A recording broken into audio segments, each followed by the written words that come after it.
किया गया था कोऑर्डिनेट वर्ड का इस्तेमाल। ये कोऑर्डिनेट का मतलब होता क्या है यार, कि जहां पे एक्स और वाई एक्सिस को मिला दोगे तो तुम्हारा क्या बनता है, कोऑर्डिनेट। क्या बनता है, कोऑर्डिनेट। तो कोऑर्डिनेट का मतलब है क्या, एक्स और क्या, वाई। ये क्लियर है। जो अभी डिस्टेंस में पढ़े थे थोड़ा चीज तो वही है, सेम ही है, ठीक है। तो कोऑर्डिनेट का मतलब क्या होता है, एक्स कॉमा क्या, वाई। एक्स और वाई को मिला के क्या बनता है, कोऑर्डिनेट।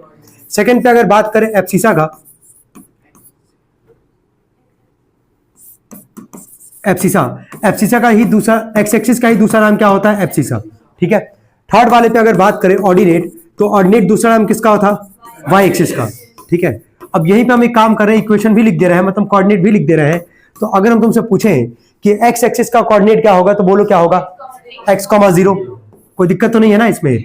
वाई एक्सिस का कोऑर्डिनेट बोलो 0 कॉमा वाई। तो क्या कोऑर्डिनेट को लेके यहां तक क्लियर है कि नहीं, बताओ। अब जरा आते चैप्टर के नाम पे। तो चैप्टर का नाम था कोऑर्डिनेट और क्या था, ज्योमेट्री। तो कोऑर्डिनेट का मतलब हो गया एक्स और क्या, वाई।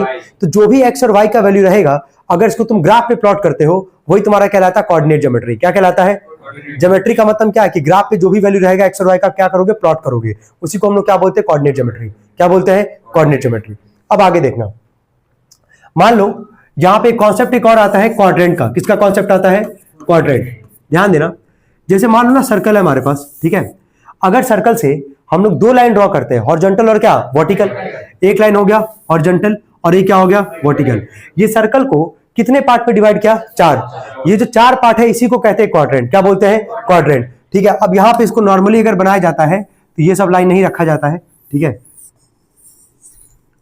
बस ऐसे ही तुम्हारा रहेगा 4 क्वाड्रेंट, ठीक है। हम यहां लिख दे रहे हैं फर्स्ट, सेकंड, थर्ड और क्या, फोर्थ, ठीक है।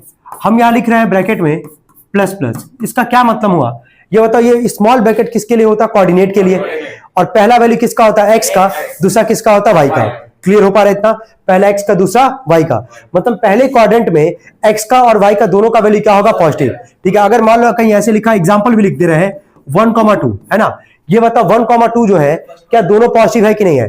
1 भी पॉजिटिव है, 2 भी क्या है, पॉजिटिव है। 1 किसका वैल्यू है, एक्स का। 2 किसका है, वाई का। क्या एक्स और वाई दोनों पॉजिटिव है। अगर दोनों पॉजिटिव है तो कौन से क्वाड्रेंट बिलोंग करेगा, फर्स्ट में। किसमें जाएगा, फर्स्ट में। ऐसे सेकंड वाले में बोलो माइनस प्लस। क्या होता है, माइनस प्लस। एक्स का वैल्यू माइनस, वाई का वैल्यू क्या, प्लस। लिखा गया अगर कहीं ऐसे -1,3, तो एक्स का वैल्यू माइनस में है, वाई क्या है, प्लस में है। ये कौन से क्वाड्रेंट बिलोंग करेगा, सेकंड। अगर कहीं लिखा गया माइनस माइनस, तो माइनस माइनस कौन से क्वाड्रेंट बिलोंग करता है, थर्ड। लिखा गया एग्जांपल में मान लो -1 -2, क्या एक्स वाई दोनों ही क्या है, माइनस में है, तो किस में जाएगा, थर्ड में। और फोर्थ वाले में क्या होता है, प्लस माइनस। एक्स का वैल्यू प्लस में, वाई का वैल्यू क्या, माइनस में। इसके लिए एग्जांपल लिख दे रहे हैं 1 क्या, -3। एक्स प्लस में, वाई क्या, माइनस में। तुमको याद क्या करना है इसमें, कि क्वाड्रेंट कितने होंगे, 4।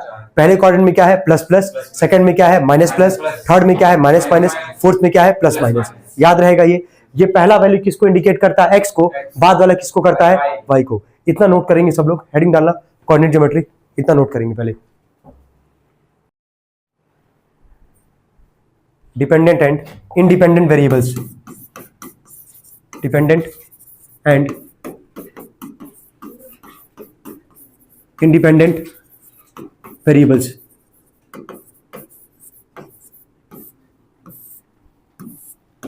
डिपेंडेंट एंड इंडिपेंडेंट वेरिएबल्स हो गया, लिखना इसमें। इसके नीचे पहले हेडिंग डाल देना वेरिएबल्स। इसके नीचे ये मेन हेडिंग था, इसके नीचे हेडिंग डालना वेरिएबल्स। देखो, in linear equation of the form, in linear equations in linear equations of the form 3x plus 4y, 3x plus 4y is equal to 5. 3x plus 4y is equal to 5, comma x minus 3y plus 8 is equal to 0. x minus 3y plus 8 is equal to 0 हो गया। x minus 3y plus 8 is equal to 0, etcetera etc कर देना। फिर comma दो, लिखो the letters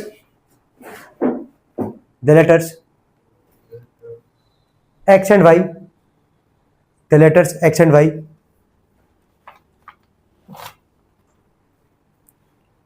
are called variables.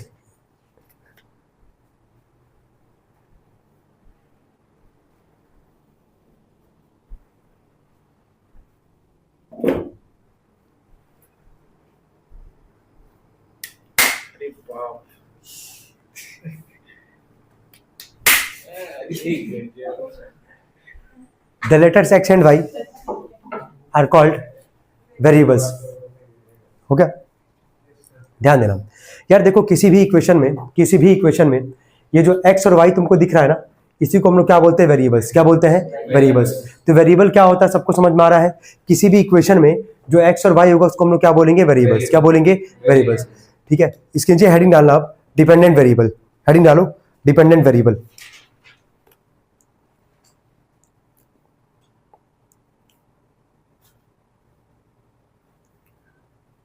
हो गया, ठीक ना।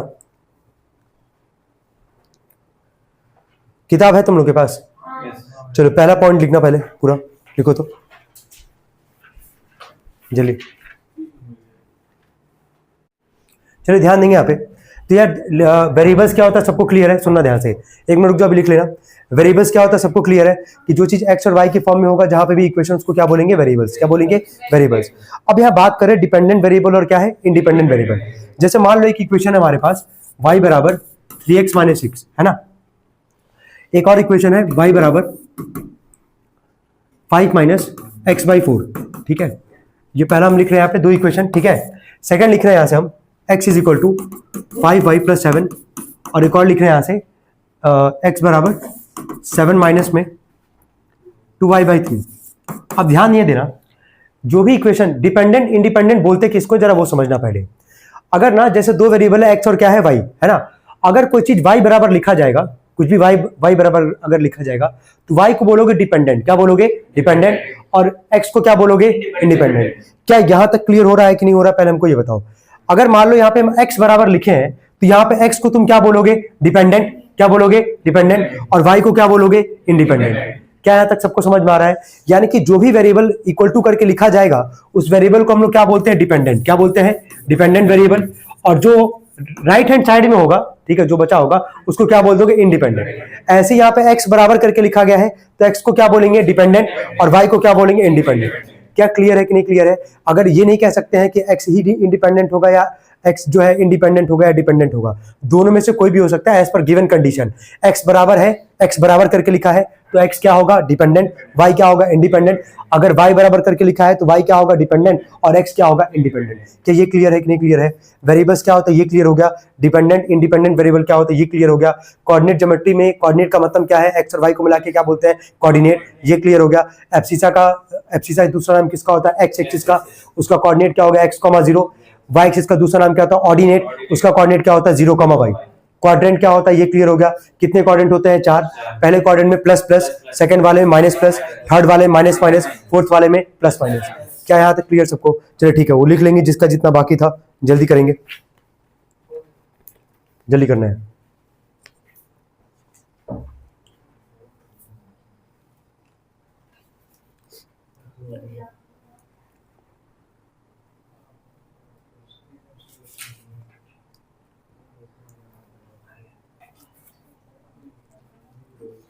हो गया, हेडिंग डालना। इसके बाद ऑर्डर्ड पेयर, हेडिंग डालना ऑर्डर्ड पेयर, ORDERED,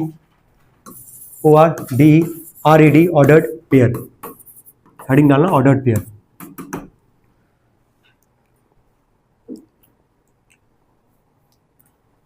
देखो, N ordered pair means, N ordered pair means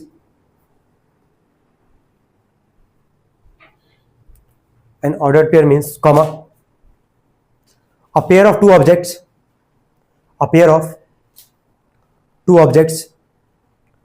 taken in a specific order, a pair of two objects taken in a specific order। हो गया, सिंपल सा logic समझना यहाँ पे। जो x और y है ना, वही समझ लो ऑर्डर्ड पेयर हमारे पास। अगर कहीं लिखा गया ऐसे a, b, तो उसको क्या बोलोगे, ऑर्डर्ड पेयर। क्या बोलोगे, a को बोलते हैं फर्स्ट कंपोनेंट, b को क्या बोलते हैं, सेकंड कंपोनेंट। लिखो उसके नीचे a, b, ब्रैकेट लिखना a, b। हो गया, a को लिखो a is called first component, देखो a is called first component and b is called second component. a is called first component and b is called second component. हो गया तक। A is called first component and B is called second component. चलो ध्यान देना, ए comma B वो अगर equal है तुम्हारा सी कॉमा डी के, ध्यान देना ए कॉमा बी जो है वो किसके इक्वल है, सी कॉमा डी के। अगर ऐसे कहीं लिखा गया है, इसका क्या सेंस हुआ कि ए जो होगा ये ए किसका काम कर रहा है, एक्स का। तो अगर दो कोऑर्डिनेट बराबर दे रखा है तो दोनों का एक्स एक्स बराबर होगा, दोनों का वाई वाई बराबर होगा।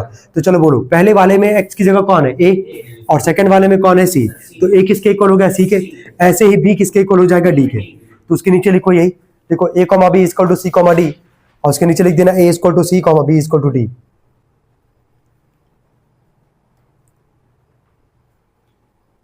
हो जाएगा। अभी इस पे एक सवाल हम बता दे रहे हैं कैसे सॉल्व होगा, देख लेना एक बार सभी लोग। अगर ऑर्डर्ड पेयर इक्वल है तो पहला वैल्यू कंपेयर कर लोगे दोनों का, और दूसरा वैल्यू कंपेयर कर लोगे, मतलब x को x के साथ, y को y के साथ। लिखना सवाल, लिखो find the value of x and y, find the values of x and y, find the values of x and y।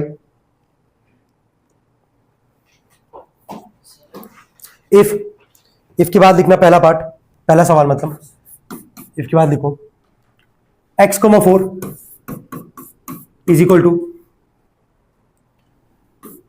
-7, y, x, 4 is equal to -7, y। क्या दोनों ऑर्डर पेयर इक्वल है? बस पहला क्या करोगे, कंपेयर, पहले coordinate का x, दूसरे कोऑर्डिनेट का क्या, x। चलो बोलो यहां क्या है x, और उधर क्या है, बोलो -7, निकल गया ना। चलो यहां बोलो क्या है 4, उधर क्या है y, निकल गया कि नहीं निकल गया। तो अगर ऑर्डर पेयर इक्वल है, अगर x और y का वैल्यू बोला निकालने के लिए, तो दोनों का x बराबर दिखा दो, दोनों का y बराबर दिखा दो, क्या निकल के आ जाएगा वैल्यू। तो क्या ऑर्डर पेयर सबका टॉपिक क्लियर है कि नहीं क्लियर है? तो 3-4 टॉपिक हम लोग अभी तक इस चैप्टर में पढ़ लिए हैं, कोई दिक्कत आ रही है यहां तक? चलो ठीक है। अब इसके अलावा वही है, ग्राफ वाले पे ही हम लोग को जाना पड़ेगा, लेकिन कल जो है, कल सब लोग पहले तो ग्राफ कॉपी लेके आएंगे, ठीक है, उसके बाद ही हम लोग आगे बढ़ सकते हैं। और ग्राफ पेपर पे है क्वेश्चंस करने के लिए यार, ठीक है, बाकी अपने सामने करवा लेंगे जितना क्वेश्चन बाकी होगा, विदाउट ग्राफ वाले क्वेश्चन, नहीं तो है क्वेश्चन ग्राफ वाले ही है यार इसमें। तो ग्राफ कॉपी खरीद लेना जहां पे कोई तुमको दिक्कत ना हो, ठीक है। चलो लिखो होमवर्क, लिखो, अब लिखो आज का होमवर्क।